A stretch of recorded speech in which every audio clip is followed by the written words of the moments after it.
Welcome, everyone. Today is very special because it is the final episode of our anxiety series. And as bummed as we all are to be closing out this series, we have talked with so many incredible people and have gained so much practical wisdom. And it's only fitting that this episode falls at the end of Mental Health Awareness Month. For sure. I know. It's been such a great month. Oh my gosh. It's been so fun, and it was such a pleasure to talk with licensed clinical psychologist Jennifer Bellingrodt today. Aside from being just absolutely full of wonderful practical wisdom, she has experience in helping families, young adults. She has experience in the military and was able to share some insights into that world. And we just found it so fascinating to talk to her today. It was so much fun. Absolutely. It's so helpful for me too, coming from a military family and having friends in the military. It was really great to hear from that, as well as everything else she shared with us. It was so enlightening. Yeah. And talking a bit about how the military communities and just communities in general have been growing and becoming more open about mental health awareness. Right. Fighting all those stigmas that we might have about mental health and all those big things, those big topics. We also got to ask lots of questions from some of our listeners, and we're really excited to share her answers with everyone for all those questions that they might have had that were actually great questions for us as well. That was so cool. Yeah. I love that so much. Yeah. What I loved about this interview was that she talks about 3 things that people have control over. I love that too. I think that felt really exciting because when you have anxiety, it can feel really out of control and scary. So focusing on those places where we do have control and having practices that allow us to feel more in control alleviate some of that anxiety, which is exciting. Yeah, it helps when we have those uncertain moments in our lives and when we have to reframe and reposition our minds, pivot. And those 3 things, they were that you can take control over your physical self, so exercising, nutrition. We can take control of what we do with our time, so managing your schedule and alleviating some of those underlying anxieties there. And the fact that you can have control over your reactions, which I have always believed, and I'm certainly not necessarily a success story in this because I think you're great. I think you're great. You do great with that. You really are. Yeah. You do great with your reactions. You're mindful about the way that you respond. I do work very, very hard with that because I do believe that it's more about your reaction than it is about the other person's behavior. Because I feel like if you react in a negative way to the way someone's behaving, you're not going to solve the problem or influence them to be better or hear you out. Yeah. Onto why something may be upsetting you or. Yeah. We had some great reminders today about how to just be a good listener and to really give someone that space and validate those feelings and those things that they're going through, and instead of just dismissing them and shutting them down. It's funny because we talk about how when somebody's acting anxious, maybe being more of a calmer presence can have more of an impact on them. But there's so many times that Mom and I one of us will be feeling anxious and the other one will be like, well, now you're making me anxious. Yes. Obviously with Mom, but with other people, I definitely can fall into that trap. Well, that's what Trish was saying about how someone else's energy when you go into the room can totally impact your energy. It really can. Sometimes those impacts on ourselves are so subtle or manifest in weird ways that sometimes we're not even aware of them, or it takes a lot of work to really dig into it and figure out what really is making us feel that way. And maybe it was walking into the room with someone else who had negative energy and you didn't even realize it. Good point. Yeah. I think it was McKenna. It's never me. I wish everyone could see Sean right now because he has on a pair of glasses. One side is square and the other side is round. And it's making my day. Asymmetry. One thing that caught my attention about what she said, I'm interested in what you guys think about this, because something that I didn't realize early on that I wish I had is that moving your body makes such a big difference. And it's so easy for a single mom or someone that works 60 hours a week and has a family, or just busy people, to not make the time for that. And it sort of perpetuates the problem. I went 10 years without consistently moving my body. And I think it would have made such a big difference in my life if I would have just gotten up a half an hour early. I didn't realize how important that was and what an impact it would make on my life. And I wish I would have known that 20 years ago. And that's definitely something, we're going to keep talking about that subject because I feel like so many people are in that position right now and they don't really see a way out of that, right? Like we talked a little bit today about how some of us might get stuck in that chaotic life and we don't really see how we might be able to change our circumstances in order to build those better habits or construct that schedule for ourselves. But that's something that is an ongoing conversation that we're all working on too. We're trying to find the answers. McKenna sent me something that I love so much, and I want to share this with you. Tignataro. Oh, I love her. Yeah, she posted something from someone else at Rich Roll. He said, I didn't reach my athletic peak until I was 43. I didn't write my first book until I was 44. I didn't start my podcast until I was 45. At 30, I thought my life was over. At 52, I know it's just beginning. Keep running, never give up, and watch your kite soar. Oh, Love that. I thought that was a great point because I've never been like super athletic. I know this is surprising to everyone here. But I'm running now and I feel really great. And so 5 miles a day. yeah. Hello. Yeah. Hello. Amazing. That's really great. I can relate because I have a shirt that says unathletic. That's awesome. I have one that says indoorsy. I love that. I have a shirt that just has breakfast on it. It's amazing. So I just thought that was inspiring because it's easy to think like I've already passed that time in my life and so I can't be that person. You can.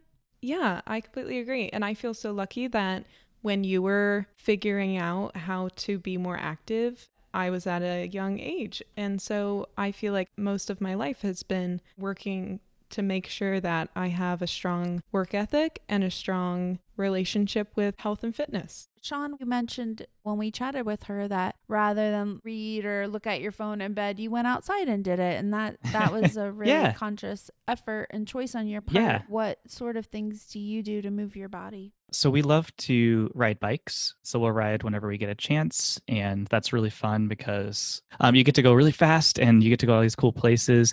And it's even better than exploring by car too, because you do get to enjoy the full journey wherever you're going. And I really enjoy that. I love that. And leaving your phone behind. Yeah, we've been exercising for sure. We've been doing this really great stretching, which sounds crazy, but it's making me so happy because I think I'm not flexible for a really long time, or like I haven't been. Right. Limber. Yeah. I mean, I used to do Pilates. So since then, I think like my body's like a rubber band. Yeah. Rigor mortis. Yeah. Rub. Oh man. On that note, I actually did some stretches in the hammock yesterday so I could pretend like it was some exercise too. So I was doing hammock yoga. You did stretches in the It's hammock. true though. Yeah. Yep. No, but I inverted my spine in there too, and it was really helpful because my back has been hunched over computer keyboards and mice and touchpads. Yeah. He inverted his spine. Yeah, you just lay the other way. What even does that mean? What? No, it's like Goose and Maverick. Oh, it is. Son, your ego's writing checks your body can't cash. That's hilarious. Speaking of the Air Force we were talking about earlier. No, I went to a yoga class recently where the woman who taught the class was so lovely and so knowledgeable, but she had us doing cat-cow really fast. Oh no. She had us doing cat-cow as fast as we could, and she encouraged us to breathe in and out as loudly as we could. Okay. So I feel like you can put a picture together. Did she just do that for her own benefit so she could laugh? Rude. And I could not stop laughing. So I catted myself so that I could just put my face like between my arms and just could not stop dying laughing. And my friend was there with me and she was kicking me in the side. As much as I love yoga, there are some situations where I still haven't fully let go and gotten super comfortable yet. And those are the breathing. I still can't do the breathing or the, letting it out. But But it's nice to have little goals right now because it keeps you moving on to the next day and kind of seeing a light at the end of the tunnel by having something that you're accomplishing every day, even if it's just as small as, touching your toes. I'm so glad that our final episode was with someone that had so much information and inspired us to have those conversations and break stigmas. It's just really encouraging to talk to someone that's so passionate about what they do. And I know that this month has been a whirlwind, but it's also been so great to hear from so many experts and guests. We've had the best time, and we hope that all of our listeners have too. And we thank you so much for coming along on this journey. Like we said in this episode, we were able to ask Jennifer your questions, so please stay tuned on our social media at the HIP Podcast. We'll be letting everyone know when we're having experts on, and you can write in some questions and get them answered, get them featured on an episode. And stay tuned for our next series, which is on nutrition. But in the meantime, grab a cup of tea and enjoy. Health is understanding what you need, being informed, finding that balance of mental and physical, building yourself a support system, figuring things out on my own and not letting it hold me back. You do kind of have to advocate for yourself. Because health, it's personal. So first I wanted to say welcome, Jennifer. We're so glad to have you and to be speaking with you. We know that you're a licensed clinical psychologist and that you specialize in personality disorders. Would you mind telling us a bit about your experience and kind of what led you to doing the work that you're doing? Well, I'm originally from Texas, and so I did all of my schooling there. My undergraduate studies were at the University of Texas at Austin, and then I went to graduate school at Baylor University in Waco. And while I was in graduate school, I was commissioned into the Army under their Health Professions Scholarship Program. Okay. And finished out my education, and then went to Walter Reed Army Medical Center in Washington, D.C. for a year-long clinical residency.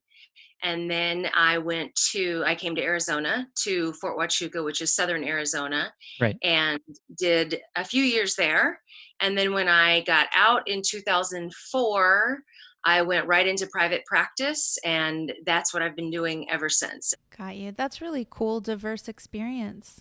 I loved every minute of the military. It taught me a lot of things about what I'm capable of and that I didn't really realize, which is really cool. I love, learning things and being able to push myself and try new things. So that was I wouldn't trade a minute of that experience. Yeah. Yeah. So personality disorders, that's my specialty. I take the difficult cases. They keep me on my toes.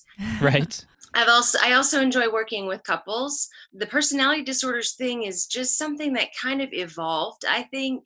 One, because I like a challenge, and also because it's just really rewarding to watch people who are suffering so much actually see that there's a different way, that they can live. Yeah. And it's a life-changing thing for them. Absolutely. I kind of wondered when you were in the military kind of what the climate was like as far as mental health, and if there was a lot of education, and if you talked about it, and if that kind of influenced why you went into the career that you did. Well, I was already on my career path when I joined the military. But in the military, it was an interesting experience. I mean, when we did the training, like we had to like be out in the field and sleep in tents, and they wanted to make it as real as possible. And they had all of these terms for different departments. So there was preventive medicine, there was mental health, there was ASAP, which was the Army Substance Abuse Program. There were these different names. And so the ASAP program was drugs. Mental health was known as hugs. I mean, it was just really, and I just rolled with it because, it's fine. I'm not going to get defensive. I understand people have their ways of thinking about things. But I did find that related to that, there were a lot of myths that were propagated within that community, and a lot of fear, which was really sad, but a lot of fear about, is it going to affect my security clearance? Are you going to tell my commander if I come into mental health? Blah, blah, blah. Back then, I wrote an article about all of the myths because people just had, really bizarre ideas about things. And so I tried to combat a lot of that by, writing, but then also getting out there and doing different lectures and things. So one of my roles was I was a flight psychologist. So the I don't remember what he was, but he flight chief, I think. I got to know him, and he had me come out and do like presentations on different mental health topics. Hmm. And so that was kind of how I handled it. Was I just kind of, pushed for different avenues of approach, and he just built it into one of his safety meetings. That's He great. said, if you want their attention, bring cookies. And I said, done. Right. Done. Easy. We do that with That's our great. students. Yeah, that we do. That's a good way to get people's attention. With your friends too. Yeah, with your friends too. I have a quick follow-up on that. So my dad was in the Air Force, and a while back, he passed in 2001. So I kind of was wondering, so he was a pilot and then he was a special agent with the OSI. And in both of those positions, he was not able to have depression, or and he would lose his badge if he was diagnosed with depression officially. And you can't be a pilot if you have depression, because of what you said there with the trainings and them being so open to discussing that with everyone.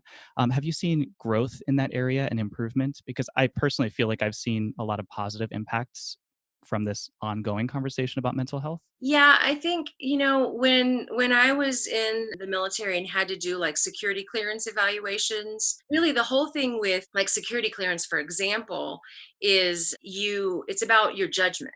So if we're going to give you a clearance to hold national security information, we want to know that your judgment is good. But people have these misguided notions about anxiety and depression, and For sure. and Yeah. then when it comes to pilots, there are certain things that they just can't have. They can't fly with certain substances in their body. I mean, the obvious ones like drugs or alcohol, even with antidepressants, because the theory is that if you're on an antidepressant, then you might be at risk of committing suicide. And maybe you just decide to do that with 200 souls on board. Right. And so there's just a lot of fear around that. And they're not necessarily wrong about some of those things. I think sadly there is still a stigma attached to mental health in both the military and civilian sectors. Yes. I do think it's diminishing, however slowly. I also tell people, it's not the people who come into my office that I'm worried about. I'm worried about the ones who don't come in. Right. Yes. That's such a good point. Yeah, and I just try to tell people, like, just talk. Like, I'm not going to hypnotize you against your will or make. That's what she wants you to think. No. Yeah. I would love that, Right. actually. Yeah, please hypnotize me. Yeah, that's probably a whole other discussion. The idea of or the myths about hypnotherapy and stuff like that. Just kind of making sure people are aware of what it is and what it isn't. So you mentioned specifically with anxiety that you have a certain practice that really seems to help your patients kind of understand themselves. Mm-hmm. My main thing with anxiety is I believe that it's a reaction to a perception of a loss of control. Okay. So I have a perception that I'm losing control or don't have control in a given situation. And that causes me anxiety, angst, worry, fear, you name it. So the antidote then for anxiety is control. So I generally talk with people and try to get them to focus on what they're able to control. Okay. And there are a few things we always have control over. So we can always control our reactions. We can always control our physical body.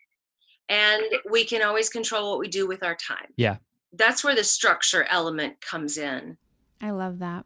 I find that really fascinating thinking about those in practical terms. It seems like just kind of understanding that one little piece about yourself would really make an impact. I tell people you have to look at life on and your, a given situation or event or what have you on a continuum. One end is acceptance and the other end is change. And so those are the goals. And then what we're looking for is, that middle ground. But at times it involves just recognizing that there's nothing you can do about a particular situation. So you just have to choose to accept it. And you have the power to do that, but it's not necessarily anything that you can change or impact. Right. All you can do is, mitigate your own reactions.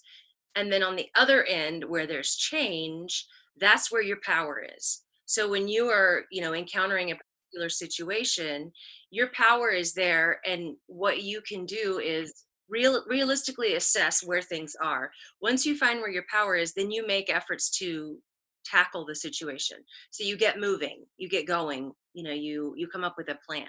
That's great. Those three things are kind of the three targets of my approach with anxiety. Absolutely. I love that you've shared that with us. That helps me visualize it so clearly. Oh, good. Yeah. I love visuals too.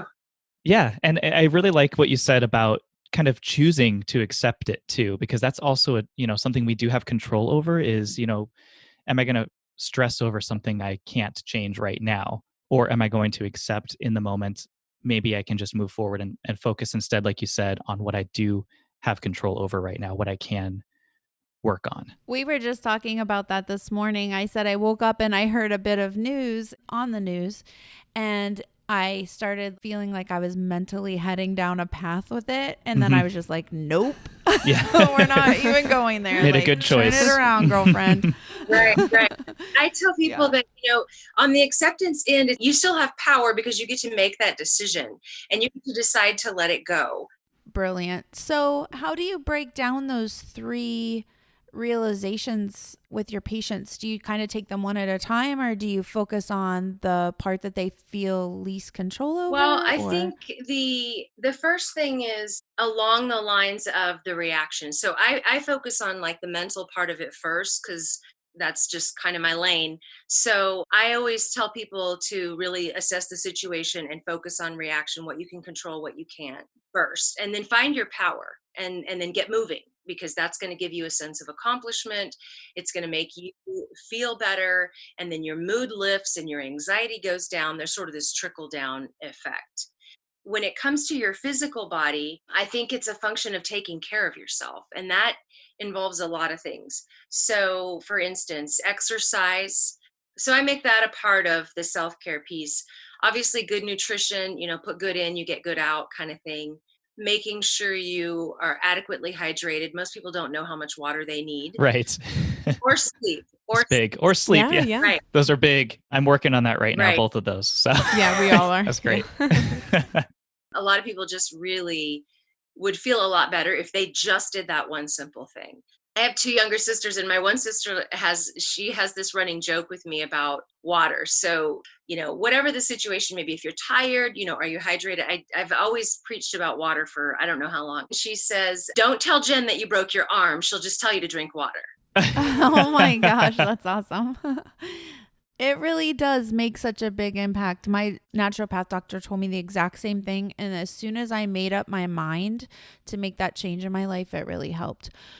What would you say to people who say they don't have 20 minutes in the course of a day to exercise, or that it, by the time you exercise and take a shower and do all the things, it cuts into a really busy life because we have kids and work and school or whatever? What would you say to someone who feels like they don't have time for that? I would say, yes, you do, because we make time for the things that are important to us. And in a 24-hour day, you can find 20 minutes. I'm certain of it. Yeah. I mean, I have a couple of different businesses, 2 kids, 10 and 11, a husband, a house, all the things. And so I've gotten to where I multitask.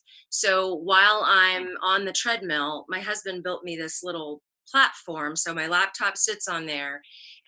I'm walking on the treadmill and typing, whatever writing I'm doing at the time. Yeah, or taking a walk with your kids and having a conversation or whatever, so that you can double dip. I always double dip.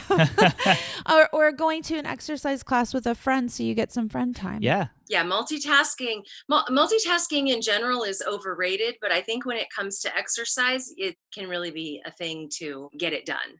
Yeah. Last weekend, and it wasn't quite exercise, but maybe it'll help someone get that first step in, right? Last weekend, we were sitting in bed and we were kind of looking at our phones, catching up, having a lazy morning. And I'm thinking, you know what? It's a beautiful day outside and we can do this outside. So we weren't necessarily exercising, but that was, I think, a huge step in the right direction, at least. So let's do it in a healthier environment.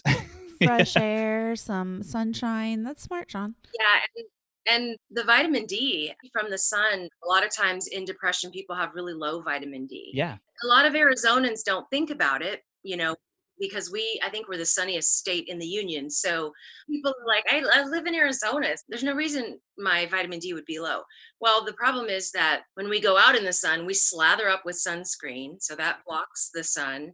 And then we just don't go out when it's 110. Yeah. On that note, I have a close friend who has seasonal affective disorder in Phoenix during the summer, Reverse.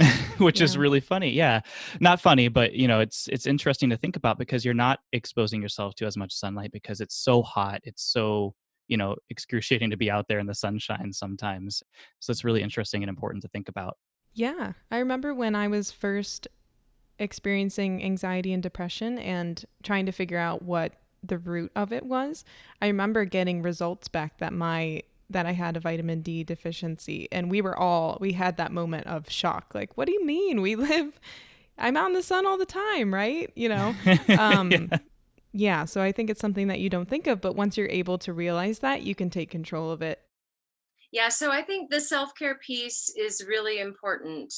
I think it's also good just to talk to people. It can be a friend, a family member, a pastor, and then of course a therapist, a professional. Just talking and like walking through and processing feelings. By the time the therapy session is up, they've just purged it all, emotionally, Yeah. just everything out. Right. And where I can, I'll throw in a different perspective or something like that. But they just find it's very cathartic. It's just such a great release to get that out. So I always say, we live on a planet of nearly 7 billion people. We weren't designed to go it alone. It's on our minds a lot these days too, with a lot of isolation going on. So it's important to remember that and maybe reach out to people who might need that interaction too. I just want to be a listener right now. Tell me what's going on. Oh, that's a good point. You mentioned the last component was what we do with our time. When it comes to managing time and anxiety at the same time, I think it's important to create structure. So I think this is why the military was so good for me, because there was structure, there were expectations. They told me what to wear. They told me how to do my hair. One less thing to worry about. Yeah. Mhm. Right. And having a schedule. But some people do really well with structure, others not so much. But when it comes to anxiety, the best remedy that I found is to create that schedule or structure in your life. And that helps you get things done. You feel productive, it lifts your mood, you feel accomplished, and then it becomes like a self-feeding cycle. Yeah. Or a positive feedback loop where then you are motivated and more confident, you can tackle more things, and it just kind of grows that way. Right.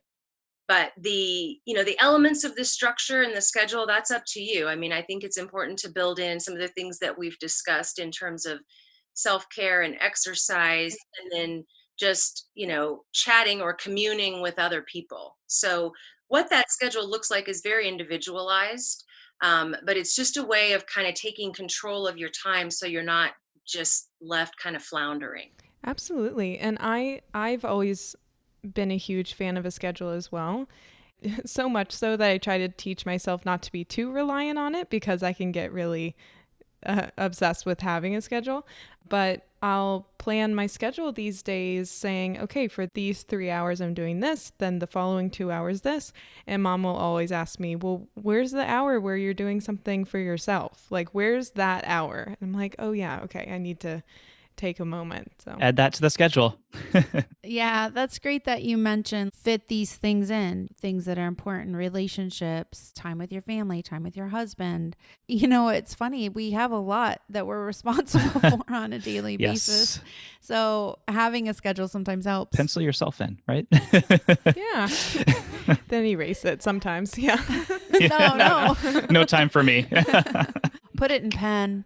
I think that's so great. And I know there's so many people out there who have chaotic lives who might find it very difficult because what that schedule might look like would vary day to day just because they have 3 jobs or, whatever the case may be. How would you maybe provide a practical step for them to take to try their very best to get on a schedule for themselves? That's tough. I mean, there are only so many hours in the day, and only so many that we should be awake. Yeah. Sleep is important. I think it's a matter of prioritizing. Yeah. Something that I always do too is I make the list of the things that you feel like you need to get done or should get done for the day or for the week, and making it a very small amount, and then making the rest of the things on your list the things that you could do, but if it doesn't happen, it's okay. It's not do or die, you know. Yeah, and I think you have to just be, you have to remain flexible. So Rome wasn't built in a day. So if you're not a scheduled person or you're feeling overwhelmed, you're not going to get a handle on that within a day or necessarily a week even.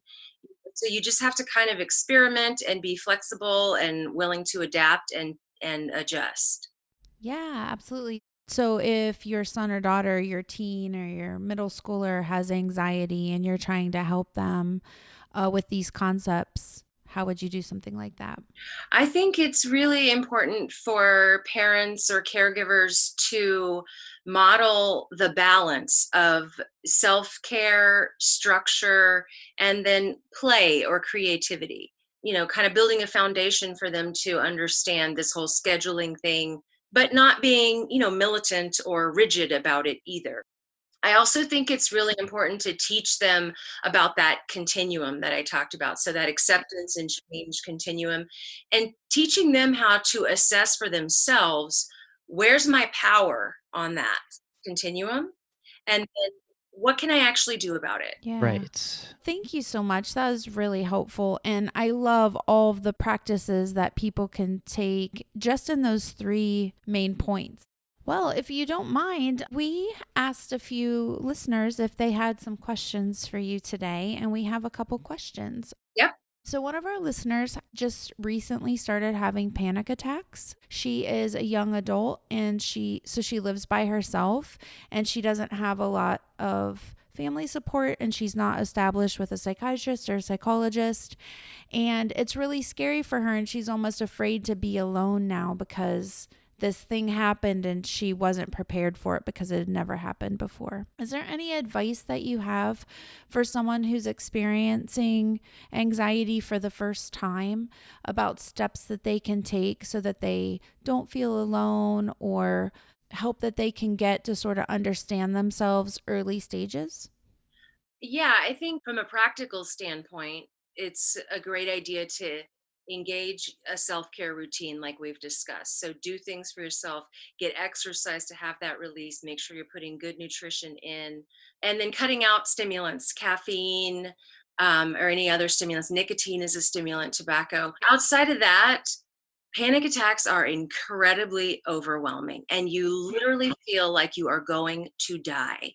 It's not necessarily a trigger that you can identify, but what I have found is that when I've worked with panic disorder or had panic, you have to dissect it and figure out where it's coming from. There is, unless it's a like a physical ailment, like a thyroid that's off kilter or something like that, there's always a trigger.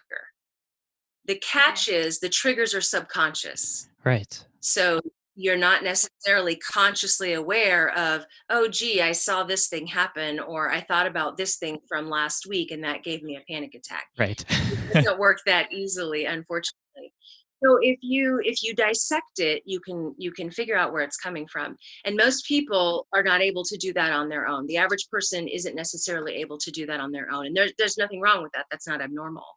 But I would strongly encourage her to find help somewhere, somehow, either, online chat group or a teletherapy. The worst thing she can do is keep to herself and think that she's going to handle it and overcome it alone. It doesn't work that way. That would be too easy. Yeah.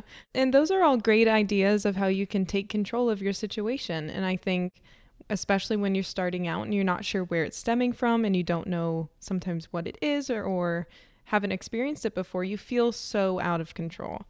So that's really great advice. And that goes into another question that we received, which is, right now there is so much uncertainty. And so somebody wrote in a question that I think many of us are having right now, which is, how are some ways that you can cope with feeling sort of uncertain at some level kind of all the time? and finding that acceptance. Right. I think it's important to really limit the amount of news that you watch, for one thing. I actually don't recommend that people keep CNN on all day. That's anxiety provoking enough. So if you just really need that information or news or whatever, and that helps you have a sense of control, that's fine. But find one source like the CDC or some trusted source, one source, and check it one time a day. That's a great point. And then McKenna, I go back to the self-care piece on that. Focus on what you can personally control. And then, like I said, control the input of information because it's overwhelming. Yeah, absolutely. Yeah, Mom said that a lot, that she tries to limit her intake of the news. Staying informed will help you feel like you have control, but not being obsessed. Allowing yourself to have a little bit of distance to recuperate from the hour of news that you chose to watch. And I even today was feeling a bit overwhelmed with my work and just everything. And I was like, you know what? Tonight I just need to paint my nails. I was like, Yes. I need a manicure. So, yeah. And like we've always talked about, do some spring cleaning. That's how I got through this morning. I was like, I can't focus on work right now. I just need to do something else that I feel in control over and productive with, but I need to mix it up maybe. Cleaning is never a bad idea. That's great. Thank you so much. And then I have another question that's not quite related to those, but we have, a teenager dealing with anxiety who has been, acknowledging it and coping with it and kind of building those good habits. And she was kind of frustrated recently because she was realizing that there were some physical impacts on her body as well. And she had an anxiety headache, a stress headache from this anxiety she was experiencing. But, she was just wondering why it persisted even after she had worked through the anxiety and had acknowledged it and done all of her coping with it, and yet that headache still remained for the rest of the day. And she was just wondering if you could kind of explain a little bit about why that might happen and how we might be able to work through that. Yeah, that's a great question. The good news is there are things that we can do to mitigate anxiety. The bad news is they don't necessarily work like that. So, even so, if she's got a headache and she's, holding all of this information in or whatever, she works through the anxiety and so forth. That's all conscious effort. And I think it just takes a little longer for the subconscious mind to kind of purge that as well. It's almost like, it doesn't really work this way, but it's almost like, these layers that the processing or talking through or whatever has to kind of like work through before you're able to just fully release it. I think it just takes time. I mean, there's the on the surface talking, working through it, conscious discussion, but it's still stored in the brain for a while. Well, thank you so much. You've given us so much to think about and some really great practical wisdom, and we really appreciate you. And I think our listeners will too. You're Thank you very so welcome. much. Thank you guys for having me. I love doing this kind of stuff. So I really appreciate the opportunity. Thank you. We really appreciate your time. It was such a great conversation. Take care. Thank you. Thank you, everyone, for listening to this episode of Health It's Personal. Follow us wherever you get your podcasts for bonus episodes and new releases every Wednesday. Please listen, subscribe, engage, and send us topics we can explore that would help you on your journey. Because health, it's personal.